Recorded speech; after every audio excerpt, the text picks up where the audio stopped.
कई घोटाले हैं। धान का घोटाला तो अभी आ ही रहा है, इसी तरह आलू का घोटाला हो रहा है। आलू 50 पैसे किलो बिका है। अब भावंतर के उसमें किसके जा रहा है, कितने को दिया, उसमें भी इसी प्रकार के घोटाले चल रहे हैं। एक के बाद एक घोटाला हो रहा है। घोटालों की तो कोई कमी नहीं सरकार में, लेकिन जहाँ तक बजट का सवाल है, काफ़ी डिस्कशन हुआ। मुख्यमंत्री जी 3 घंटे तक बजट पढ़ा और 2.5 घंटे जवाब दिया।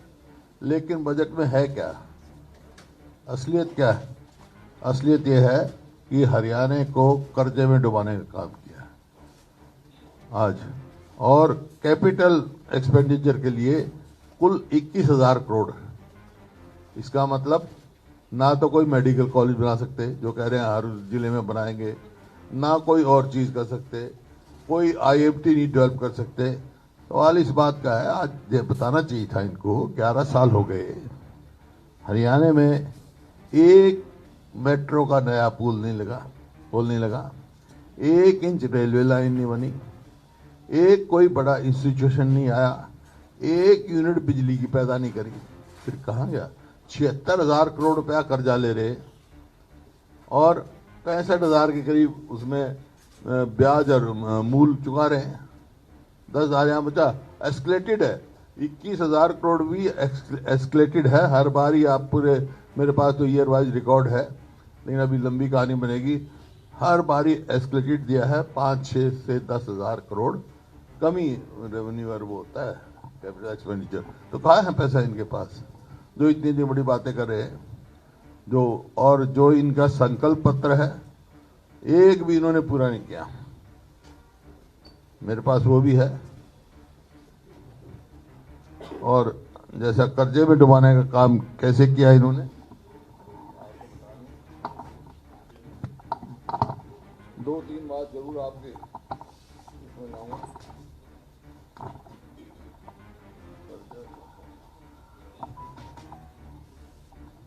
स्टेट लायबिलिटीज जो है, स्टेट डेब्ट जो है, उसमें इंटरनल डेब्ट इन्होंने बताया 3,91,345 करोड़।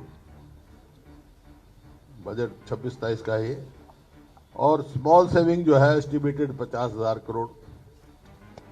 पब्लिक सेक्टर एंटरप्राइजेस जो है वो 68,995 करोड़। 25-26 के बजट स्पीच में चीफ मिनिस्टर ने खुद कहा है। एडिशनल लायबिलिटी जो है, unpaid electricity bill and subsidise for, वो वही है 40,193 करोड़।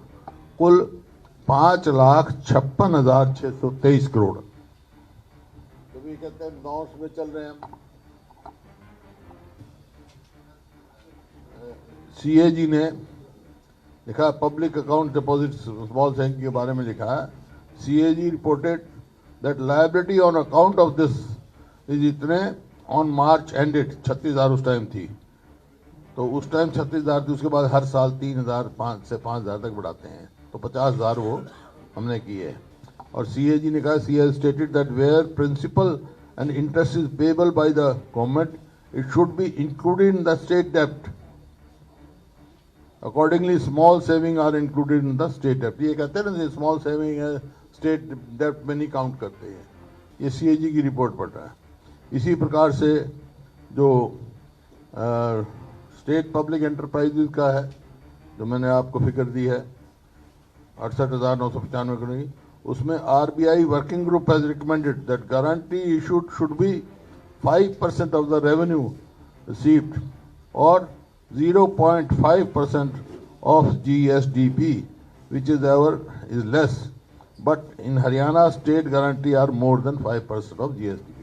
ये कहते हैं ना नॉर्म्स है, यहाँ पे नॉर्म्स नहीं रखी उन्होंने। Yes, more than 5% of HGDP. ये तो हो गया 4 वाक की, जैसे मैं कहा 4 वाक की नीति पे चल रहे हैं। कर्जा लो और घी पियो, मरने के बाद कोई नहीं पूछता। दूसरा, ये जब भी करते हैं, मैं कंपेयर करते हैं 2005 से आज तक, ग्रोथ ऑफ नॉर्मल जीएसडीपी 2005 से 14 तक हुआ 17.6% और 14-15 से 26-27 तक हुआ 10.6%। जीएसडीपी ग्रोथ कम है। फिर ग्रोथ ऑफ स्टेट डेट 2005 से 2014 तक हुआ 13.1% और 14 से 26 तक हो गया 18.1। कहाँ ले जाएंगे स्टेट को। फिर डेट रेशो गिनी जाती है। रेशो डेट ऑफ जीएसडीपी 2005-06 में था 24, जब हमने संभाली उससे पहले था 24%, 24.1। लेकिन 14-15 में ये हमने घटा के कर दिया था 14.6% और 26-27 में ये हो गया है 25.78। ये आपके सामने नीति आयोग ने जो इसका फिस्कल इंडेक्स है उसमें हमारा स्थान जो है 14वां नंबर है। 14वां नंबर है, केवल हमारे से 4 स्टेट और पीछे हैं। तो फाइनेंशियली हम उसमें कहाँ खड़े हैं आज आप देख रहे हैं कुछ हैं? और ये तो आप देख ही रहे। प्रधानमंत्री फसल बीमा योजना में भी बीमा कंपनी कमा रही है 2086 इनकी रिपोर्ट है। आप इस प्रकार से कोई भी आप देखें, मैं ये कह रहा हूँ आज हम कहाँ खड़े हैं, ये इंडेक्स कहाँ खड़े हैं। हरियाणा की बीजेपी सरकार स्कूली शिक्षा को लेकर उच्चतर शिक्षा का बंटाधार कर दिया। ये एक हुआ है शिक्षा मंत्रालय द्वारा नेशनल इंस्टीट्यूशनल रैंकिंग फ्रेमवर्क होता है NIRF। उसमें हमारे कोई भी यूनिवर्सिटी टॉप के 100 में नहीं है, जबकि पहले हमारे टाइम में कई टॉप के 100 में थी। कुरुक्षेत्र भी थी, MDU भी थी, अब कोई भी नहीं है। और केंद्र सरकार द्वारा सोशल प्रोग्रेसिव इंडेक्स के अनुसार 33 पॉइंट के साथ हरियाणा अब सबसे असुरक्षित प्रदेश है पूरे देश में। लॉ एंड ऑर्डर की सिचुएशन है। और इंडिया जस्टिस रिपोर्ट के अनुसार पिछले 5 साल में हरियाणा पुलिस की रैंकिंग 8वें स्थान से खिसक कर 14वें स्थान पर पहुंच गई। लॉ एंड ऑर्डर का बुरा हाल है। हरियाणा 18 बड़े राज्यों में हरियाणा की पुलिस 14वें नंबर पर है। 14वें पर 18 है ना बड़ी स्टेट। हैप्पीनेस इंडेक्स में हरियाणा देश में 16वें नंबर पर। और आपका state of performance based indicator Haryana 11वें स्थान पर है, जो ministry of rural development report है। मैं कहीं भी ये नहीं है। और नीति आयोग में सस्टेनेबल डेवलपमेंट गोल्स में 23-24 के अनुसार देश में 14वें नंबर पर है। पर कहाँ तो पहले नंबर पे था, कहाँ गया। और फिजिकल नंबर बता ही दिया मैंने उसका हेल्थ इंडेक्स का। तो और आपका NCR रिपोर्ट के अनुसार पिछले 3 साल में भ्रष्टाचार के 187% मामले बढ़े हैं। हरियाणा भ्रष्टाचार में 6 नंबर पर पहुंच गया। कृषि एवं किसान कल्याण मंत्रालय की रिपोर्ट के अनुसार किसान पर कर्ज के मामले में हरियाणा देश में 4थे स्थान पर है। औसतन हर परिवार पर 1,82,922 का कर्ज है। नीति आयोग की एक्सपोर्ट प्रिपेयर्डनेस इंडेक्स होता है एक EPI, उसके अनुसार हरियाणा की रैंकिंग 10वें स्थान पहुंच गया है, जबकि 21 में ये 5वें स्थान पर था। इसी प्रकार से हरियाणा लगातार उद्योग पलायन कर रहे हैं। सरकारी आंकड़ों के अनुसार 2018-19 से अब तक हरियाणा में 1446 फैक्ट्री या तो बंद हो गई हैं या पलायन कर गई हैं। पिछले 5 साल में हरियाणा के औद्योगिक क्षेत्र में 12.2% गिरावट आई है। इस प्रकार से है रैंकिंग, मतलब कहीं ये दिखाई नहीं दे रहा तो कि भाई हमारी रैंकिंग कहाँ है, कहाँ पर खड़े हैं। निष्कर्ष ये है, जिनको रहनुमा चुना था उजाले की खातिर, वो ही अंधेरों में सौदा कर बैठे। तो नंबर 1 स्टेट छोड़ी थी 14 में, आज कहाँ खड़े हैं। बाकी और कोई आप क्वेश्चन पूछना चाहो तो पूछ सकते हैं, कोई और तो इधर बड़ा लंबा चौड़ा वो है, वहाँ तो हम उस दिन बाईकाट करके जी विधानसभा में मैं बोलता सारे देता, उस दिन हालात तो ये चाहते ही नहीं थे हमारे को वहाँ बैठना, ऐसे हालात पैदा कर दिए कि बाहर जाना पड़ा हमारे को। वन बाई वन मैं हर को जवाब दूंगा, केवल मेरी रिक्वेस्ट है एक बारी एक आदमी को सब। हाँ पहले तू पूछ ले भाई। हाँ नहीं तो तेरी तेज जोर भाई पहनी है आवाज। हाँ ठीक है ठीक है।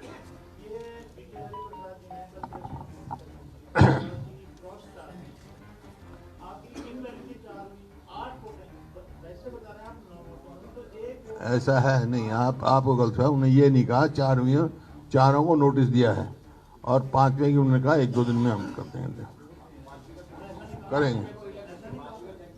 हैं हो जाएगा 1-2 दिन में। वैसे इसमें कोई डाउट नहीं है, 5 क्रॉस वोट हुई हैं। है? कौन? मैंने किसी का नहीं कहा, वो रिपोर्ट गई हुई है, वहां से आएगा नोटिस।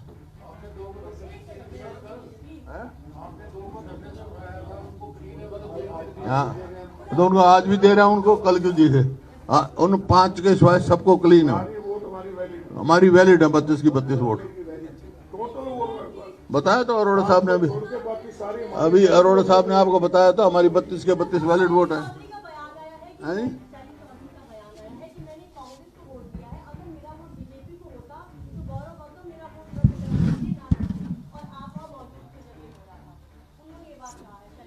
देखो मैं उससे बंधा हुआ हूँ, मैं जानता हूँ क्या क्या जिम्मेवारी है। मेरी जिम्मेवारी ये थी, ये देखना कोई वोट कांग्रेस को दी है या खिलाफ दी है, बस वो पार्टी को रिपोर्ट की हुई।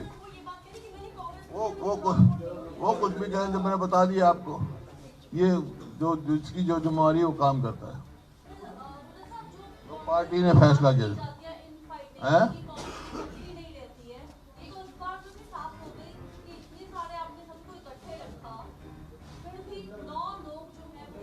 नौ कैसे कह रहे हो आप? वाई यू से 9? ये आप लोगों ने तो खबर फैलाई हुई है, ये झूठी खबरें फैला रहे हो आप। हाँ इनवैलिड जबरदस्ती की है, और 5 की तो हम मान रहे हैं क्रॉस वोटिंग की है, और उसी वजह से तो गवर्नर को मिले हम।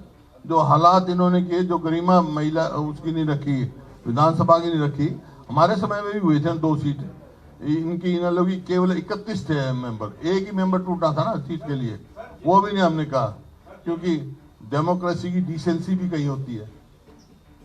Why go for horse trading? ये जब नॉमिनेशन किया था मैंने आपको कहा था भाई नियत क्या है उनकी, और वो साबित कर दिया।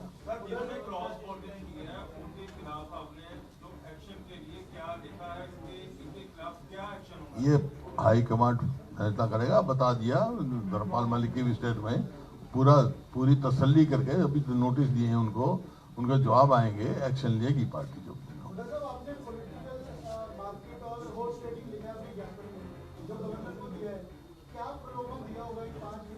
वो उनसे पूछो, आप बीजेपी वालों से पूछो क्या प्रॉब्लम है। मैंने तो दिया नहीं किसी को, मेरे टाइम पे तो 31 एमएलए थे अपोजिशन के, उनको 1 सीट दे दी जो उनका हक बनता था। रिटर्निंग ऑफिसर को लेकर के आपने जो है, हाँ रिटर्निंग ऑफिसर के जरूर है, उसने बिल्कुल अनफेयर रहा, पार्टीशन उसका बिहेवियर रहा, और हमारी वोटें जबरदस्ती।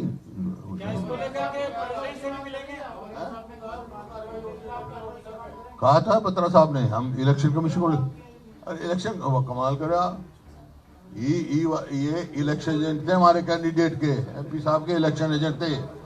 इलेक्शन एजेंट ने कहा है कि हम इलेक्शन कमीशन को लिखेंगे उसके खिलाफ, और व्हाट एल्स यू वांट।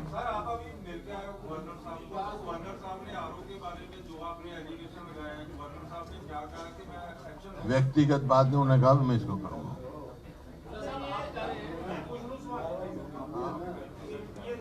एक एक करके। हाँ बता था, वो बाद में पूछना, पहले मेरे क्या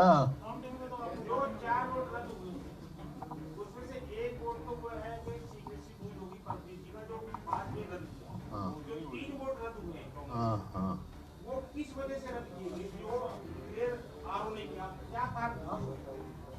टेक्निकल पॉइंट ऐसे है कि those were vote were completely, बोलो महाराज। अच्छा वो वोट 100% वैलिड थे। इससे ज्यादा क्या बोलो किस बात के लिए? किसी की 100% वैलिड थे। वो कहते हैं ना इलेक्शन पिटीशन करे, इलेक्शन पिटीशन हमारे 32 वोट ना आए तो आप बात करना। क्या रद्द किया? रिटर्निंग अफसर ने क्या कह के रद्द किया? उसका कोई मुझे पितूल लग रहा था। वो जब उसे रिजेक्ट किए थे ना, इतने परेशान में था, कुर्सी से गिर गया था। उठाया हमने, दवाई दी उसको, पानी पिलाया। और क्या, एकदम तनाव गिर गया। ये कह रहे हैं पितूल रखी थी, आपने उनसे प्रेस कॉन्फ्रेंस में बताया था कि पितूल कर दी। ऐसे है कि इनऑक्वस होता है, इनऑक्वस, फिर कहीं अंग्रेजी बोल रहा हूं मैं। इनऑक्वस कोई इन्वॉल्वेंटली वैसे भी बैलेट पेपर छपने में, कोई और चीज में कोई है जिसमें वोटर कनेक्ट ना होता हो, वो वोट इनवैलिड नहीं हो सकता। डॉक्टर साहब समझो। अगर मेरी बात सुनो, एक बार नहीं 6 बार आरओ ने और साथ में उनके एक और अफसर बैठे थे, उन दोनों ने मंत्रणा करके, मंत्रणा करके उस वो को वैलिड माना गया और फिर इनवैलिड माना गया। इस पे आप अंदाजा लगाओ कि क्या दबाव था उनके ऊपर और किस प्रकार के दबाव थे और किस प्रकार के लोग लगाए हुए थे उसके अंदर, जो खुद कई घोटालों में शामिल है। हो गया, ये तो चैप्टर क्लोज हो गया, बता दिया आपको। और बोलो सवाल। हाँ, सबका दूंगा एक एक करके, वो फिर हैं? एक मिनट यार, मैं यार दे तो रिप्लाई। हाँ बोलो।